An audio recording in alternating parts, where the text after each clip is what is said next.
আমরা ৫ তারিখের পরে মানে ৫ই আগস্টের পরে যে আমরা যে এখন জীবনটা পার করছি, আমি মনে হয় যে এটা একটা এক্সট্রা টাইম পার করছি। যেমন হয়তো আপনার দর্শক শ্রোতা মনে করবে যে ইথুনবাবু কেন সানগ্লাস পরে আছে, প্রথম প্রশ্ন আসবে যে এই কালো। এমনিতে আমি দেখছি, আমি যত টিভিদেরকে চ্যানেলদেরকে আমি দিয়েছি, ওখানে কিছু সংখ্যক লোক আমাকে খুব সুন্দরভাবে গালিগালাজ করে, দালাল মালাল সব কিছুই বলে ছেলেটা কি অন্ধ, ছেলেটা কি কানা, চোখটা খুব বাজে অবস্থা, এটার জন্যই সানগ্লাসটা পড়তে হয়। এই যে চোখটির অবস্থা দেখালাম।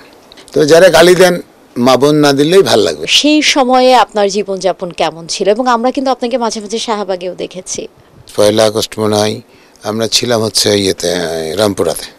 তখনই ওই টেয়ারসেল মেয়ারসেল, তারপরেও কিন্তু অপারেশন হয়েছিল আমার। এটা ৪ আগস্ট রাত্রি 12:30টায় ছিলাম শাহবাগে। আমরা গান করেছিলাম মোট 40টা, আমরা এখনও করছি। লাস্ট গান চলে আসবে এখনই খুব তাড়াতাড়ি। যারা বেহুদ্দা দেশ নিয়ে একটু নড়াচড়া করবে তাদের বিরুদ্ধে গান করতে হবে আমাদের। কিন্তু আমরা খালি একা গান করিনি, শান আসছে। এই ৫ই আগস্ট যদি আজকে না হতো, এতদিনে ১০০ জনের মৃত্যু হতো, ফাঁসি হতো, লক্ষ লক্ষ লোক জেলে থাকতো, ঘর থেকে লোকজন বাড়ি করে নিয়ে মানুষকে মেরে ফেলতো, আমাদের তো অস্তিত্বই থাকতো না।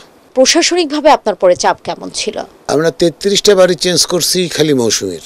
আমি যখনই শুনছি যে মৌসুমীকে এখান থেকে ধরতে পারে।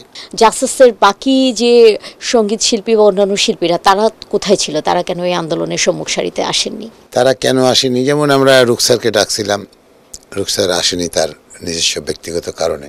তখন হয়তো ভয় পাইছিল বা অমুক সমুক হ্যানতেন। ৬ আগস্ট বিকেলে আপনাকে সাদা পোশাকে খুব উৎফুল্লভাবে দেখা গেছে মগবাজার মোড়ে, এবং আপনি খুব আপ্যায়ন করছিলেন, নিজেও খাওয়া দাওয়া করছিলেন। এর আগে যত মিডিয়াতে আপনাকে আমরা কালো পোশাকে দেখেছি, এবং আজ আবার দেখছি সাদা কালোর মিশ্রণ। এই সম্পর্কে আমি একটু জানতে চাই।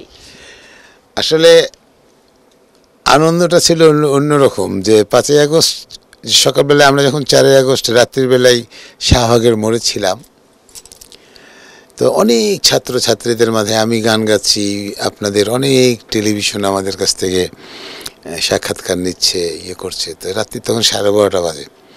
আমার কি মনে হলো, আমি লাইভ করলাম। এই যে লাইভটা করার পরে যে কি বিপদে পড়লাম।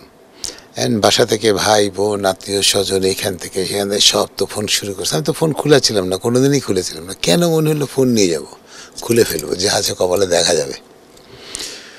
তো ওইখান থেকে আমরা চিল্লাই বললাম ইনশাল্লাহ সকালবেলা দেখা হবে ৫ তারিখ। আল্লাহর কি কাজ দেখছি, সকালবেলায় ৫ তারিখে ঠিকই কাজ হয়ে গেছে। এখন এই আনন্দটা আমি, মৌসুমি, পরাণ, তারপরে আমাদের মুন্না, আমাদের মিজান, আমাদের ছেলে পেলে, মানে অনেকজন, অনেক আমার বাসার নিচে শ লোক, আর এই সর্বনাশ।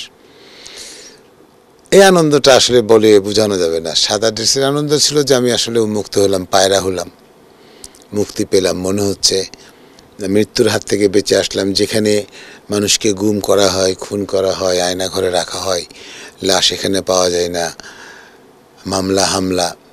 তো ওই ভয়টা থেকে তখন আমি একটু রেহাই পাইছিলাম, যে মনে হলো যে এবার মনে হয় এইটা থেকে বাঁচবো, তারপর দেখা যাবে কিসের কী হয়।